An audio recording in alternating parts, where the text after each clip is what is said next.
不過真係要講翻，其實茶餐廳入邊嘅食物種類既然咁多啦，有咁多譬如係粥粉麵飯啊、煎炒煮炸，其實佢真係乜嘢都有嘅。咁但係如果我哋喺選擇咧佢哋嘅食物嘅時候，我哋應該點樣去到揀？其中一樣咧就係小白你頭先講咗話大份啦。係啊，大份啦，因為大家翻工辛苦啊，梗係要諗住香港人好容易就會諗啊大件夾抵食啊，因為係啊，但係即係有陣時真係冇諗過，哇！一碟嘅炒粉麵飯，原來淨係可能講緊啲碳水化合物啊、澱粉質都成2碗幾3碗飯喺入面咁多，係啊多。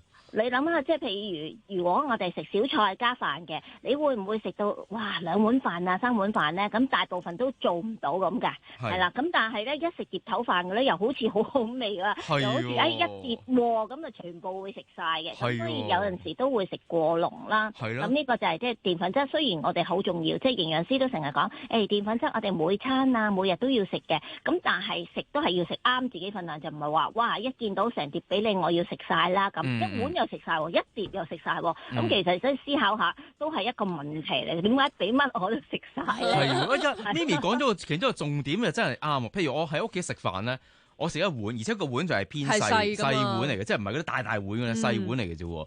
咁但係我去茶餐廳食，如果佢俾個一碟炒粉麵飯我咧，我又會食晒㗎。咁如果係咁樣嘅話，我哋係咪應該話叫侍應俾個碗我哋，之後我哋不落個碗度，咁咪知道自己食幾多啊？又或者即係可能譬如我同船仔加埋 Mimi 3個人去，咁我睇佢嗰碟飯其實隨時3碗飯啦。咁我哋一人一碗，係咪用呢啲方法食咁樣先至叫健康啲？但係又感覺好似唔夠飽咁樣，點解會嗬？其實你哋嘅方法都好好嘅，即係第一啦，就係可以即係用個碗啦，叫佢唔係話一碟，你可唔可以俾多隻碗我咁啊？咁通常都得嘅，係啦，咁你用翻個碗自己去衡量翻自己要食嘅份量又得啦。咁或者就係唔係話哇3個人就一碟啦，或你頭先講。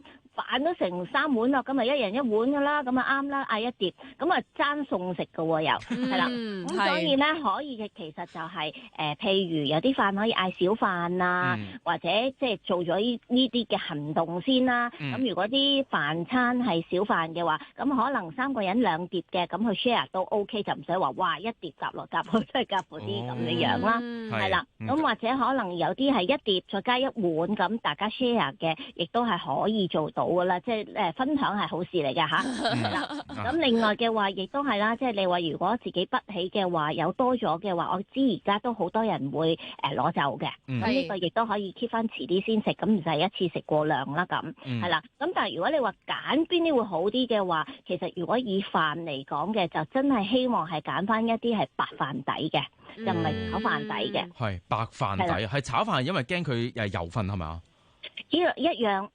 即係其中一樣啦，就係你炒飯會落多咗油，同埋個炒飯係唔會冇調味嘅，咁所以就成個飯亦都同樣可能會落咗啲鹽啊，或者可能一啲調味品，咁相對嚟講又再加埋餸，個鹽分就會超高噶啦，係啦，咁所以白飯底就有一個好嘅益處啦，就係即係會可以控制翻啲脂肪吸收啊，冇咁多調味品嘅情況啦，係啦。係，咁我另外都想問下，係咪咧其實食飯咧係好過食麵？因為麵好似猜嘅時候會唔會落好多唔同嘅油啊去猜佢？麵啊小麥啦，咁我米粉咁又會同係咪好啲咧？係咧，又點樣好咧？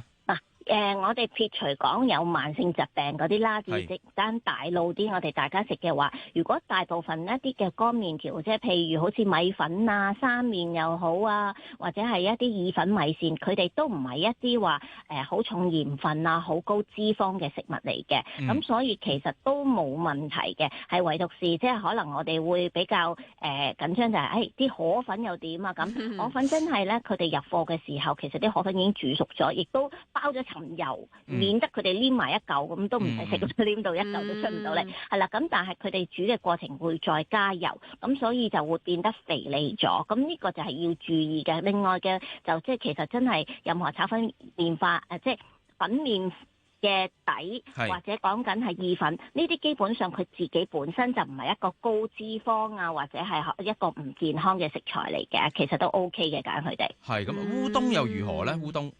嗱，烏冬都係嘅，烏冬嘅脂肪都唔高嘅。咁但係如果你講到即係我哋要去小心就係嗌啲湯粉麵嘅話，我哋真係唔好飲佢啲湯，係啦，因為其實一碗湯粉麵講緊即係閒閒地都1000毫克嘅鹽分，咁我哋一整日都係2000嘅啫。如果你撥晒啲湯加埋晒，其實你一碗已經去咗好近成日要嘅鹽，咁你仲要食幾餐嘅，咁其實已經爆硬㗎啦啲鹽分，咁慢慢累積嘅話就驚即係個血壓嘅問題啦，咁係啦。係有陣時我去茶餐廳見到啲人嗰啲，譬如牛腩米啊嗰啲，佢哋都個腩汁好飲啊嘛。係啊，又要已經加腩汁㗎啦，仲要吞埋啲湯。加湯添啊！真係飲完之後仲係，因為見佢好俾面啊。加湯我又少見喎。使唔使俾多啲湯你啊？咁話好啊咁。哦，另外咧，你咁樣講起腩汁咧，茶餐廳一定要有嘅咧，就係你可能嗌碟菜咁樣加個菜心啦。呢個時候就會俾你揀，你加腩汁定係加唔知乜嘢噶嘛？蠔油咁樣，腩汁蠔油我係點揀咧？黑醬咁啊，係啊，係啦，腐乳咁係啊。30秒我哋點樣揀好咧？點樣揀啊？咁其實最好就冇腩汁啦，係啦，因為始終牛腩嘅汁都係一個脂肪來源啦。咁蠔油我都覺得可以嘅，咁但係就唔好鹽晒。我有陣時會提議就係你如果嗌得湯粉麵嗰啲咧，你攞少少湯去淋一淋啲蠔油，等佢稀咗。咁令到咧個菜容易有蠔油味，就唔使話下下真係實實在在結踢踢嘅蠔油點，因為咁樣好快點晒。但如果你溝稀咗佢嘅話，咁就成碟菜會蠔油味多啲，就唔使用咁多。好，傾住咁多先，唔該晒咪咪，拜拜。拜拜，拜拜。